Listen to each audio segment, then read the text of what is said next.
Fighting Talk back again, and today I am delighted to be joined by the 2025 Immaf Women's Bantamweight World Champion Katrina Fisher. Katrina, let's just start there. How good does that sound? It sounds amazing.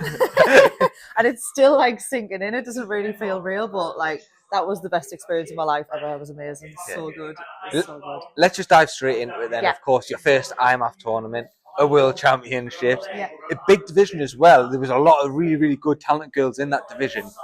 Going into it preparation-wise, if we look slightly before it, of course, you had that fight on Rise and Conquer, that loss to Chloe Crozier, the first loss of your career. How much for you was going into this tournament a case of getting in there and proving that you deserve to be on that stage and that you deserve to be that champion? I think my last loss was like a gift, you know, like it was a gift to prepare me for this, and I don't think I would have been able to do it without it, and it's what I needed, and I've thanked Chloe for it. And, you know, it's exactly what I needed. It was the motivation and the hunger and the drive that I needed to go and do it. And like, how can you have an amateur career and not have a loss? Like, I need to have one at some point. That loss has taught is that I'm even more driven and determined than I ever thought I could be. So yeah, exactly what I needed. Had to heal my body, but then going into it, it gave me everything I needed to do to win. Still a job. If we're going through that tournament then, you got a bye, I believe it was, wasn't it, in the first round? Yeah. Fought in the second day. And I mean, a dream start really for you, wasn't it? It was straight in there, job done, no damage really taken. I took very little damage in all of the fights, but that was our tactics because it's a tournament at the end of the day. And it's very different from like having one fight, because one fight you literally can go balls to the wall and take a few more risks, where I had a strategy to take as little damage as possible so I was fresh for the next fight. My first fight I took 0 damage except for Fisher poking us in the eye with his nose. That was the only damage. The second fight I took 2 big shots off the girl from Kazakhstan who hit the hardest I've ever been hit before in my life. But she was really good, and it was good that I only took 2 shots off her, because if I took more I probably wouldn't be walking the next day. And then other than the cauliflower ear, I didn't really get like hit or any damage whatsoever, so it was ideal really. We'll touch on it there as well, preparation. How does that change for, like you just said there, tournament, when you know potentially you're going to fight 4 days, or as it was for you 3 days back to back to back? How does preparation then change? Because I guess you can't do then a camp where you're really going for it, because any little niggle then going in might be detrimental. So I think with fight camp, some people like they destroy themselves in fight camp, but actually when you've got to actually get into the fight with very little injuries and be in a good position. So I definitely had lots of niggles and injuries and things like that, but it was just about being really careful about them. And then when I was preparing as well, I was used to doing 5 threes. So I was doing 3 threes, and I was like, it's not enough. I want more. But what I tend to do instead is I'd spar 2 days in a row. So I'd spar one day and I'd spar the next day, and then I'd get more experience doing like fighting the day after. So that worked well for me. If we look at the final then, the video on, I think it's on the Immaf social media, when it's announced you as you're announced as the winner. Just, it clearly took a second for it to sink in, because the hand went out as if you're looking to see if that was going to tape there in that corner. But how special was that? How special a moment was that? Honestly, it was such a magical moment, and like I'm just thinking about it now and getting all the feelings of it. It was literally like being in a dream. Like the whole experience was like being in a dream.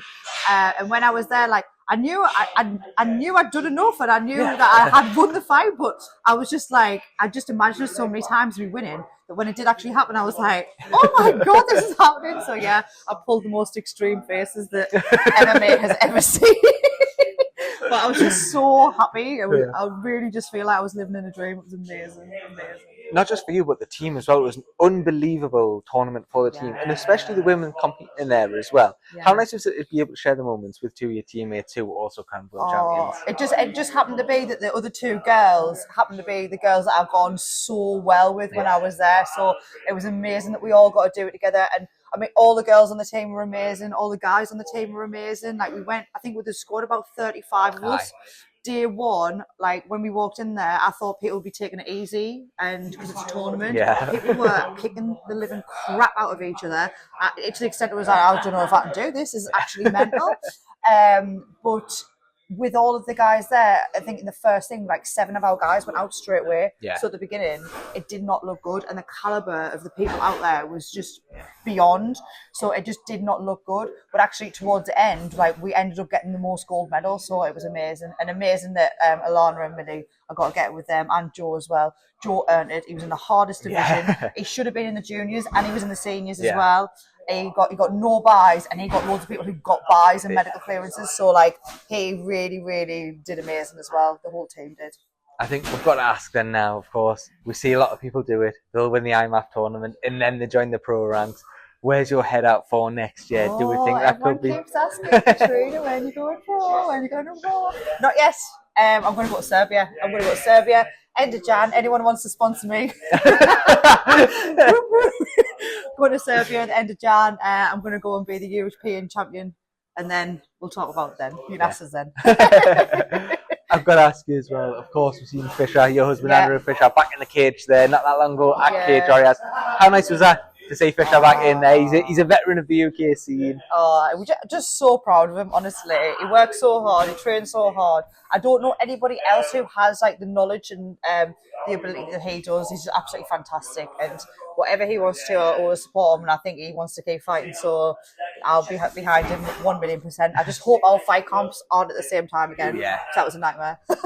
How difficult is that then to judge with a young family as well? Yeah. So we got 4 kids, we've got a business to run. We're both training like I train like professional. He is a professional. Yeah. It is hard to balance, but I wouldn't pick any other life, and that's why we love doing it. It's the hardest part is that he's going to travel 3 hours to spar somewhere, and I've got to do that in the same week. But the rest of it, the best thing is that we both understand each other's worlds, and so we can support each other. So it is good. Just the last couple then. We're in, of course, the business there. You say TFT, MMA. Yeah. We are here. We just look down on the mat now. We've got a KSW World Champion. We've got a Cage Warriors Welterweight Champion down there. Just what is the vibe like in this gym at the minute? Do you know, I think it's amazing, and the calibre of people here are amazing, but everyone's like just nice, good, humble people. Yeah. And if anyone feels a bit too big for your boots, there's always somebody to take the mick out of you. So it's a family gym, it's a family vibe, and everybody's welcome, and everybody starts somewhere. But yeah, the calibre of the fighters in this gym is phenomenal, and it's something that I like look up to every time I'm here. So. Finally then, you mentioned it, Serbia, the Europeans in January. As much as you did joke on about it, if people all want to sponsor you, because it is a massive part of getting to these tournaments that I think people don't realise, how can they get in contact with you, and what can they do? Yeah, just find me at TFT MMA on Instagram, or look me up, Katrina Fisher MMA, and you can speak to me about sponsorship and make sure that it's something that's good for you guys, that you're getting promotion on your end as well. But in terms of these competitions, you're looking at normally about £3,000 it was for me and a coach to go, and that's registration fees, accommodation, medical costs, everything. It's an absolute fortune. So yeah, if anyone does want to support me in any way, great. I want to say a massive thank you to the community and everybody in the gym, and I've got a few sponsors as well that all supported me and put money in to make sure that I could get there as well for the last one, because honestly the amount of people wanting to see you do good is just really overwhelming, especially after I just had my leg snapped. I was thinking there's probably a few people out there who would love to see me do bad, but more importantly, there's people out there that want to see you do good, so that's the best thing. Perfect. Katrina, thank you so much for your time.